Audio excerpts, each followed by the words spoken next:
Hello dear students, welcome to AV coaching classes. तो आज हम लेकर आए हैं क्लास 10th का chapter 2 acid base and salt में पीएच स्केल के बारे में आज हम स्टडी करेंगे। हम एसिड के बारे में जान चुके हैं, बेस के बारे में जान चुके हैं, इसलिए उसमें यूज़ होने वाली कुछ एक टर्म्स हैं जैसे पीएच स्केल और इंडिकेटर्स, इनके बारे में आज हम बात करेंगे। तो पीएच स्केल एक्चुअली होता क्या है, किसको पीएच स्केल बोलते हैं? So a scale for measuring hydrogen ions concentration in a solution called pH scale। ठीक है, यानी कि एक ऐसा स्केल जिसमें हम मेज़र करते हैं हाइड्रोजन आयंस की कंसंट्रेशन को सॉल्यूशन के अंदर, उसको पीएच स्केल बोला जाता है। ठीक है, तो ये इस तरह का कुछ दिखाई देता है, इसको पीएच स्केल बोलते हैं। इस पर 0 से लेकर 14 तक नंबरिंग होती है और कुछ कलर्स के साथ इसको डिफाइन किया होता है। तो हम क्या करते हैं, कुछ नेचुरल इंडिकेटर्स का यूज़ करते हैं। ठीक है, उन इंडिकेटर्स के अकॉर्डिंग देखते हैं कि वो कहाँ मैचिंग कर रहा है। ठीक है, फिर उसको मैच करके इस टेबल के साथ मैच करते हैं और जो भी कलर लाई करता है उसके अकॉर्डिंग बताते हैं कि वो एसिड है, बेस है, न्यूट्रल है। तो जो आपका 0 से 7 तक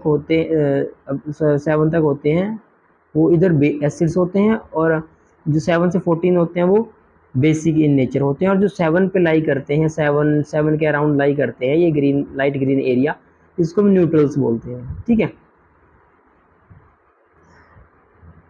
सो on the pH scale we can measure pH from 0 to 14। हम 0 से 14 तक पीएच को मेजर करते हैं, which should be throw the throw simply as a number which indicates the acidic और basic nature of a solution. ठीक है, जो यहाँ पे हमें जितना नंबर हमें मिलेगा हम उसके अकॉर्डिंग बताएंगे वो कितना ज़्यादा स्ट्रॉन्ग एसिड है और कितना ज़्यादा स्ट्रॉन्ग बेस है। तो इधर जाते हुए एसिडिटी बढ़ती है और इधर जाते हुए बेसिसिटी बढ़ती है। ठीक है, तो या इधर लाई करेगा उतना ज़्यादा बेस होगा और स्ट्रॉन्ग बेस होगा, और जो इधर नीचे लाई करेगा उतना स्ट्रॉन्ग एसिड होगा।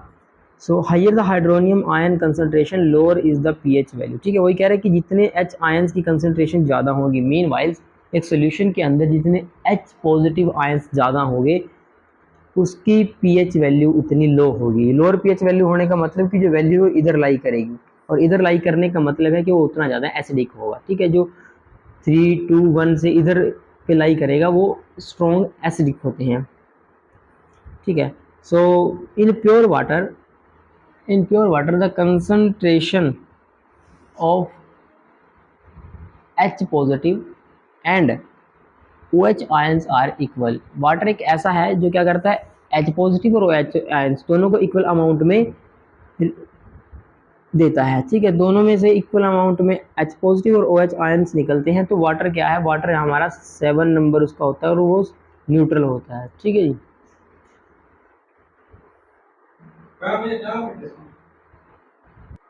क्लियर है। तो उसके बाद बात करते हैं solution heavy low concentration of OH ions has a high pH value. तो जिनके पास लो OH कंसंट्रेशन सॉरी लो H पॉजिटिव कंसंट्रेशन होगी वो कैसे होंगे, हाई पीएच वैल्यू होंगे, यानी कि वो 7 से अब लाई करेंगे। ठीक है, लो कंसंट्रेशन में। तो ये तक, यहाँ तक आपको समझ में आ गया कि पीएच स्केल क्या होता है और कैसे इसके ऊपर काम किया जाता है, और कैसे किसी भी सॉल्यूशन की एसिडिटी और बेसिसिटी को मापा जाता है। ठीक है, इसके अकॉर्डिंग, नंबरिंग के अकॉर्डिंग उसकी एसिडिटी और बेसिसिटी को बताया जाता है। चलिए अब जानते हैं कि इस जो पीएच हम बता रहे हैं, इस पीएच की एवरीडे लाइफ में क्या इंपॉर्टेंस है। देखो, पीएच वैल्यू से हम पता करते हैं कि कोई चीज़ कितनी एसिडिक है और कितनी बेसिक है। तो ऑब्वियसली बात है कि इसका डेली लाइफ में बहुत ज़्यादा इफेक्ट रहने वाला है। तो पहला आ जाता है importance of pH in existence of living beings. ठीक है, लिविंग बीइंग की एग्जिस्टेंस के लिए पीएच की इंपॉर्टेंस बहुत ज़रूरी है, यानी कि पीएच एक बैलेंस रेंज में होना बहुत ज़रूरी है। तो जो हमारी बॉडी है, our body works within the pH range of 7 to 7.8। कि अगर हमारी वैल्यू, जो हमारी नॉर्मल बॉडी की जो पीएच वैल्यू होती है, पीएच रेंज होती है, वो कितनी होती है, 7 to 7.8, यानी कि 7 पे क्या लाई करता है, 7 पे न्यूट्रल सॉल्यूशंस लाई करते हैं। तो हमारी बॉडी भी जैसा न्यूट्रल काम करेगी 7 to 7.8 पे। When pH of rain water is less than 5.6। ठीक है, जो रेन वाटर होता है अगर उसका पीएच 5.6 से लेस हो जाए तो उस रेन को हम एसिड रेन बोलते हैं। बोलते हैं ना कि एसिड रेन क्या होती है, आपने पढ़ भी रखा होगा। तो एसिड रेन क्या होती है कि when the pH of the rain water, जब रेन का वाटर का पीएच 5.6 से लेस हो जाए तो उसको बोलते हैं एसिडिक रेन। ठीक है, ये इंपॉर्टेंस है पीएच की। फिर आपको क्या आता है, importance of pH in soil. देखो मिट्टी का भी एक पीएच वैल्यू होना बहुत जरूरी है। पर्टिकुलर पीएच वैल्यू पे ही जो सोल है वो फर्टिलाइज होती है, ठीक है, ग्रोथ के लिए रिस्पॉन्सिबल होती है। तो soil whose pH is between 6.5 to 7.3, ठीक है, ऐसी सोल जिसका पीएच वैल्यू इतना होता है, इन बिटवीन दिस वैल्यू होता है, तो उसमें वहाँ पे growth and development of plants is good होती है, ठीक है, वहाँ पे अच्छी पैदावार होती है, वहाँ पे अच्छी फसल होती है। कहाँ पे, जहाँ पे पीएच वैल्यू इसके बीच में हो। लेकिन if pH is less than 6.5, अगर इससे लेस देन, इस वैल्यू से, लोअर वैल्यू से लेस देन हो जाए, और हमें पता है कि लेस लोअर की तरफ जाते हुए एसिडिटी बढ़ती है, तो क्या हो जाएगी, सोल एसिडिक हो जाएगी। It is acidic and if more than 7.3 it is called alkali, ठीक है। तो अगर 7.3 से अबव जाएगी तो अल्कली हो जाएगी, और 6.5 से लोअर जाएगी तो एसिडिक हमारी सोल हो जाएगी, जिसमें जो प्रोडक्शन है क्रॉप्स की वो कम हो जाती है। ओके, फिर उसके बाद बात करते हैं हम जो पीएच है उसकी डाइजेशन में क्या इंपॉर्टेंस है, ठीक है। हम जो भी फूड इनहेल करते हैं तो कुछ हम एसिडिक फूड भी इनहेल करते हैं, बेसिक फूड भी इनहेल करते हैं, तो उसका जो पीएच है हमारी बॉडी का, हमें पता है कि वो 7 to 7.8 होता है, तो उसको मेंटेन करना बहुत ज़रूरी है। तो चलिए जानते हैं कि डाइजेशन में क्या रोल प्ले करता है pH value. So HCl hydrochloric acid is secreted in the stomach, pH change between 1 to 3, ठीक है। तो जो HCl होता है हमारे स्टमक में, वो उसकी पीएच जो रेंज होती है वो कहाँ तक होती है, 1 to 3 तक होती है, ठीक है। So at this low volume of pH the enzyme named pepsin becomes active, ठीक है। जो हमारे स्टमक के अंदर HCl होता है वो हाईली, कह सकते हैं कि वो हाईली एसिडिक होता है, बहुत ज़्यादा एसिडिक होता है, जिसकी पीएच वैल्यू 1 to 3 के बीच में लाई करती है। सो इस लो वॉल्यूम पे क्या होता है, जो पेप्सिन नाम का जो एंजाइम है हमारी बॉडी में वो एक्टिव हो जाता है, ठीक है। So sometimes due to more secretion of HCl, कई बार क्या होता है HCl का ज़्यादा सिक्रेशन होने की वजह से देर इज अ पेन और irritation in the stomach called acidity. हम बोल देते हैं कि हमें एसिडिटी हो गई, तेजाब हो गया, तो एसिडिटी होती क्या है, एक्चुअली में जो पीएच वैल्यू होती है वो लो हो जाती है। जो HCl के सिक्रेशन की जो पीएच वैल्यू थी वो 1 to 3 के बीच में लाई करती है, तो वो 1 की तरफ आना शुरू कर देती है। जब 1 की तरफ आएगी तो मोर एसिडिक होगा, तो हमारे जो स्टमक है उसमें इरिटेशन या पेन हो जाती है। उसका रीज़न यही है क्योंकि वहाँ पे हमारा जो पीएच वैल्यू होता है स्टमक में वो लो कर जाता है, वो मोर एसिडिक हो जाता है, ठीक है। फिर उसको ओवरकम करने के लिए क्या किया जाता है, जब भी हमें एसिडिटी होती है तो हम क्या करते हैं, तो हम कुछ, या तो क्या करते हैं, कुछ डाइजेशन लिक्विड्स आते हैं उनको लेते हैं। वो एक्चुअली होते क्या है, तो उनको एंटासिड बोला जाता है।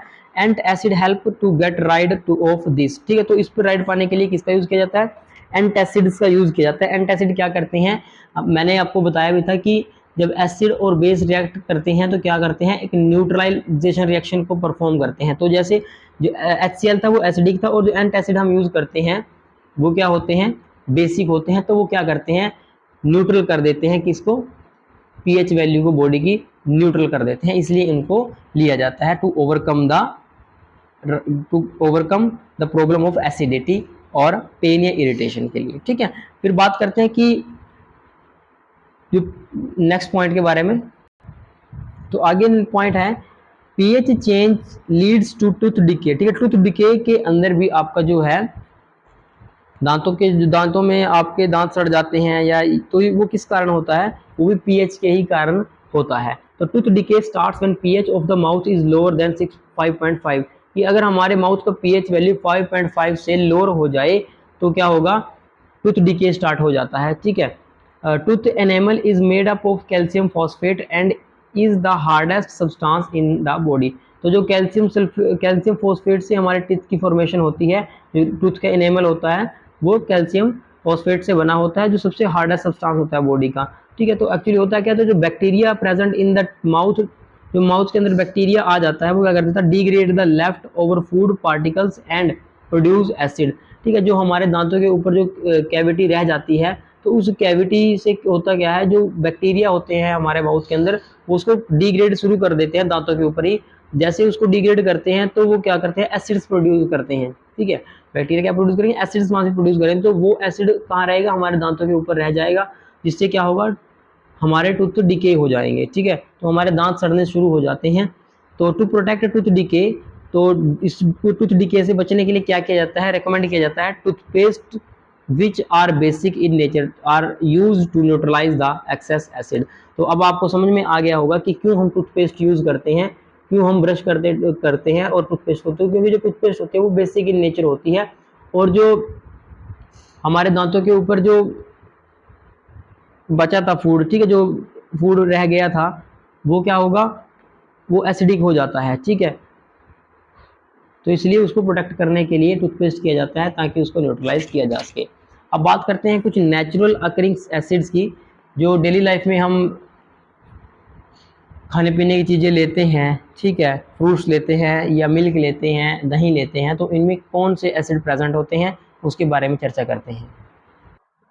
चलिए, जो हम बात करते हैं कुछ नेचुरल सोर्सेज की और उनसे मिलने वाले एसिड्स के बारे में, ठीक है, तो सबसे पहले बात करते हैं विनेगर। विनेगर जो सिरका होता है तो उसमें कौन से वाला एसिड होता है, तो उसमें एसिटिक एसिड होता है, ठीक है, उसमें क्या होता है, एसिटिक एसिड होता है जो आपका सिरका होता है। फिर जो आपका बात करें अगर ऑरेंज और लेमन की, तो ऑरेंज और लेमन में बेसिकली क्या होता है, इसमें सिट्रिक एसिड आपका पाया जाता है। कौन से वाला एसिड, सिट्रिक एसिड पाया जाता है किसमें,